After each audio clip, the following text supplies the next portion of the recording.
दुनिया का सबसे ज्यादा देखा जाने वाला टॉक शो जी न्यूज का डीएनए है।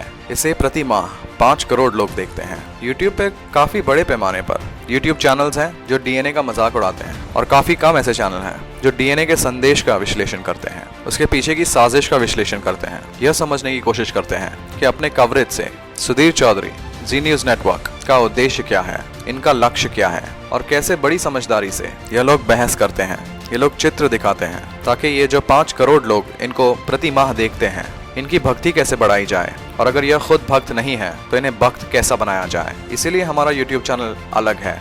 हम सोचते हैं कि इसका मजाक उड़ाकर सुधीर चौधरी को तिहाड़ी बुलाकर मुसलमानों का फायदा नहीं होगा। मुसलमानों को इनका संदेश समझना होगा, मुसलमानों को खुद विश्लेषण करना सीखना होगा ताकि वो तथ्य और विश्लेषण के बल पर ऐसे संदेशों का सामना कर पाएं। और इसीलिए आज की वीडियो में हम सुधीर चौधरी के डीएनए का मॉब लिंचिंग यानी भीड़ द्वारा पीट पीट कर मारे जाने वाले लोगों की विषय पर कवरेज का विश्लेषण करें। यह जानने की कोशिश करें कि इस प्रोग्राम द्वारा कैसे भक्त बनाए जाते हैं, कैसे बहुसंख्यक समुदाय के लोगों को क्रोधित किया जाता है और जो लोग सरकार का समर्थन नहीं भी करते हैं वह इससे कैसे प्रभावित होते हैं। यह विश्लेषण हम एरिक फ्रॉम के फियर ऑफ फ्रीडम की किताब, जिस पर हमने पिछला वीडियो बनाया था जिसमें हिटलर के समर्थकों का विश्लेषण किया गया था, उसी के आधार पर हम यह विश्लेषण करेंगे। और वीडियो के आखिरी में आपको आशीष नंदी, जो एक प्रशिक्षित मनोवैज्ञानिक है, उन्होंने भारत के प्रधानमंत्री नरेंद्र मोदी का जब मनोवैज्ञानिक विश्लेषण किया तो उन्होंने क्या पाया और इसके बारे में भारत के मुसलमान क्या कर सकते हैं। सत्यमेव जयते यूट्यूब चैनल में आपका स्वागत है।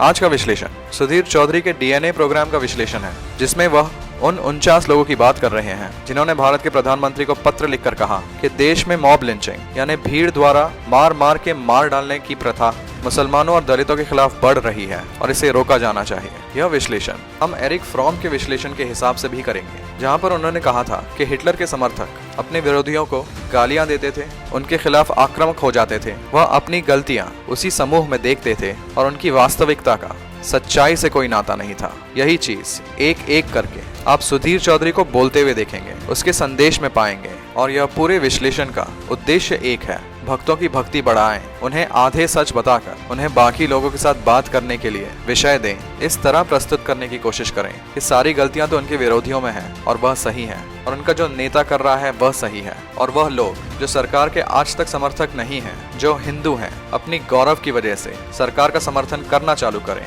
और यह जो बात की गई है जिसके शिकार ज्यादातर मुसलमान हैं, इसे गौरव का विषय बनाया जाए, इसे धार्मिक विषय बनाया जाए ताकि वह लोग जो यह सरकार का समर्थन नहीं करते हैं वह भी इस सरकार का समर्थन करना चालू कर दें। यह विश्लेषण सुधीर चौधरी इस तरीके से चालू करते हैं, वह सामने वाले समूह को गालियां देते हैं, उन्हें नाम पुकारते हैं, उन्हें अंग्रेजी भाषी सेलिब्रिटीज कहते हैं ताकि हिंदी भाषी लोग जो यह प्रोग्राम देखते हैं वह समझे कि सामने वाला समूह उनसे अलग है, ताकि पहले ही उनसे एक दूरी बनाई जाए, उनकी बातें ना सुनी जाए और उनको पहले ही गालियां दिया जाए। इसे सुधीर चौधरी इस तरीके से करते हैं।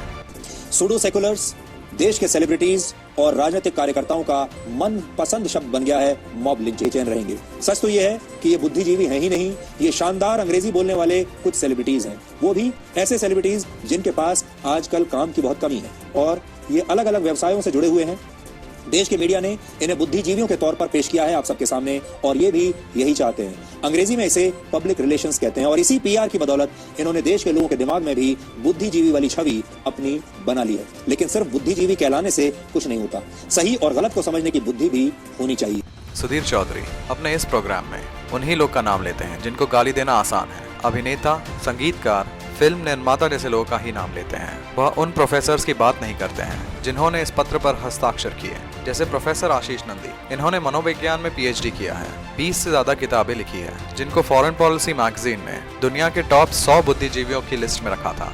सुधीर चौधरी प्रोफेसर सुमित सरकार की भी बातें नहीं करेंगे, जो एक प्रशिक्षित इतिहासकार हैं। दुनिया में काफी बड़े कॉलेजेस में पढ़ाने के बाद वह यूनिवर्सिटी ऑफ दिल्ली के इतिहास के प्रोफेसर हैं। वह प्रोफेसर तनिका सरकार के बारे में भी बात नहीं करेंगे, जिन्होंने यूनिवर्सिटी ऑफ दिल्ली से पीएचडी किया और यूनिवर्सिटी ऑफ शिकागो में इतिहास पढ़ाती हैं, क्योंकि यह लोगों को गाली देना मुश्किल होगा। सुधीर चौधरी की तुलना में यह लोगों ने कम से कम 50 गुना ज्यादा उनसे पढ़ाई की होगी, चीजों का विश्लेषण किया होगा और अपना ईमान धर्म सरकार को बेचकर सांप्रदायिकरण का नंगा नाच नहीं करते। अब हम प्रोफेसर एरिक फ्रॉम के दूसरे मुद्दे पर आते हैं, जहाँ पे सुधीर चौधरी को अपनी गलतियां किसी और में दिखती हैं। सांप्रदायिकरण का और असहनशीलता की गलतियां अपने विरोधियों में दिखती हैं। इस मुद्दे पर वही प्रोग्राम में सुधीर चौधरी क्या बोलते हैं। पिछले 48 घंटों से इन सेलिब्रिटीज और नेताओं ने मॉब लिंचिंग शब्द को एक गुप्त एजेंडे के तहत एक धर्म विशेष से जोड़कर समाज को बांटने की पूरी कोशिश की है। इन्होंने ये साबित करने की कोशिश की है कि हिंसा या मॉब लिंचिंग की किसी भी घटना के लिए देश की बहुसंख्यक आबादी ही जिम्मेदार है और अल्पसंख्यकों को जानबूझकर निशाना बनाया जा रहा है। यानी इस देश में अल्पसंख्यक असुरक्षित हैं। वही पुराना एजेंडा जिसे आप पिछले 5 साल से सुनते आ रहे हैं। मॉब लिंचिंग की घटना का सच चाहे कुछ भी हो, उसमें धार्मिक एंगल न भी हो, बावजूद इसके देश का ये वर्ग किसी न किसी तरह से हर घटना में कोई ना कोई धार्मिक एंगल ढूंढ ही लेता है। हालांकि ऐसे लोगों की चिंता काफी सेलेक्टिव है और इसे साबित करने के लिए आज हमारे पास पश्चिम बंगाल के हुगली से कुछ तस्वीरें आई हैं। सबसे पहले आप ये वीडियो देखिए और फिर हम इस विश्लेषण को आगे बढ़ाएंगे और ये जो सेलिब्रिटीज हैं अंग्रेजी बोलने वाले, आज इनकी पोल आपके सामने खोलेंगे। कल जिन लोगों को हमारे देश में कथित तौर पर असहनशीलता दिखाई दे रही है वो खुद ही सबसे ज्यादा असहनशील है। किस तरह आपने देखा सुधीर चौधरी, जिनको हर चीज में मुसलमान दिखते हैं, जिनको देश की सारी समस्याओं के पीछे मुसलमानों का हाथ लगता है, जिन्होंने कोरोना वायरस के समय मुसलमानों के खिलाफ एक कैंपेन चलाया, जिन्होंने जमीनी जिहाद की बकवास बातें कर अपने ऊपर FIR ली है, इन्हें सामने वाला समूह सांप्रदायिकरण करते हुए दिखता है। और इन्होंने ऐसी भी झूठी बातें अपनी यह बकवास में घुसाई है जिसमें वह 49 लोग जिन्होंने भारत के प्रधानमंत्री को पत्र लिखा था। सुधीर चौधरी यह करने की कोशिश कर रहे हैं कि उन्होंने हिंदुओं के खिलाफ यह पत्र लिखा।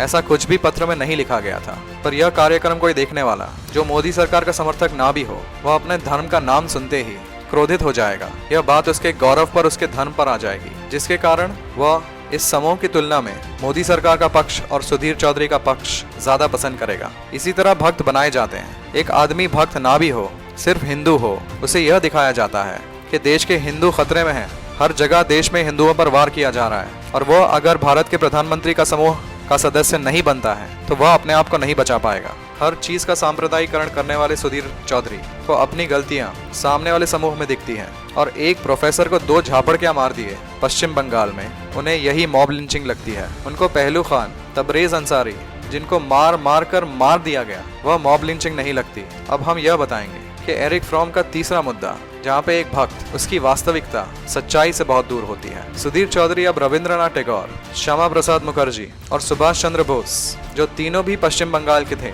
उनके बारे में आधा सच बताएंगे और लोगों को गुमराह करने की प्रक्रिया पूरी करेंगे। देश का माहौल खराब करने की कोशिश हो रही है चारों तरफ से और हमारा जो मकसद है आपको आज ये बताने का है कि जो सच्चाई आपके सामने पेश करने की कोशिश हो रही है असल में ऐसा है नहीं। भारत के राष्ट्रगान की रचना करने वाले रविंद्रनाथ टैगोर पश्चिम बंगाल की भूमि पर ही पैदा हुए थे।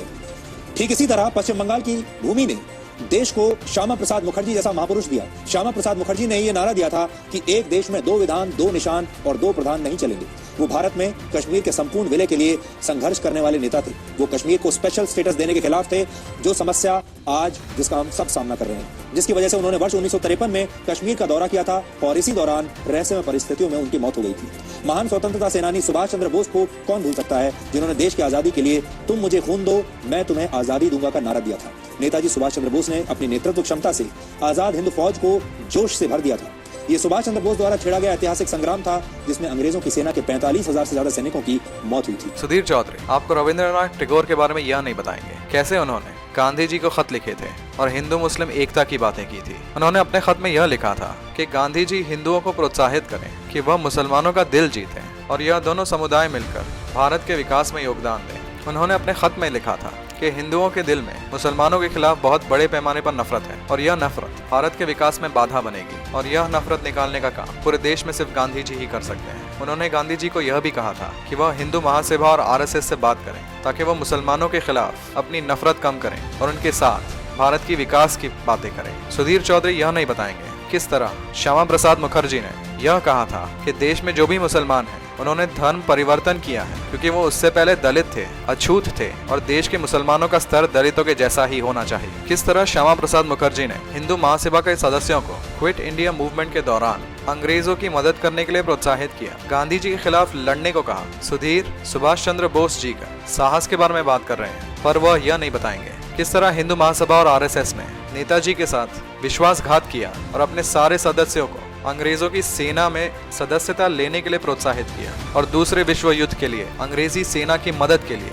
हिंदू महासभा और आरएसएस के लोगों को भेजा। यह विश्लेषण जैसे हमने पहले कहा था प्रोफेसर आशीष नंदी के भारतीय प्रधानमंत्री नरेंद्र मोदी के मनोवैज्ञानिक विश्लेषण के साथ खत्म करेंगे। इस विश्लेषण से आप समझ जाएंगे कि भारत में यह सब क्यों किया जा रहा है। प्रोफेसर आशीष नंदी आरएसएस के सदस्यों का मनोवैज्ञानिक विश्लेषण कर रहे थे। वह यह जानना चाहते थे कि यह लोग कैसे सोचते हैं और उन्होंने भारत के प्रधानमंत्री नरेंद्र मोदी का 30 साल पहले इंटरव्यू लिया था, जब नरेंद्र मोदी सिर्फ एक आरएसएस के कार्यकर्ता थे। उनका यह इंटरव्यू घंटों चला, जिसके बाद प्रोफेसर आशीष नंदी ने अपना विश्लेषण दिया। उनके हिसाब से नरेंद्र मोदी में वह कई लक्षण थे जो यह बताते थे कि वह आगे जाकर एक फैसिस्टवादी नेता बनेंगे। यह ऐसा नेता होता है जो अपनी मर्जी पूरे प्रदेश और देश में चलाना चाहता है, जिसके सामने कोई कोर्ट, कोई मीडिया खड़ी नहीं हो सकती। हर चीज को वो तोड़ मरोड़ कर अपनी भाषा बुलवाता है। प्रोफेसर आशीष नंदी यह भी कहते हैं कि नरेंद्र मोदी साइकोलॉजिकल प्रोजेक्शन करते हैं। इसका मतलब यह होता है कि उनको अपनी गलतियां सामने वालों में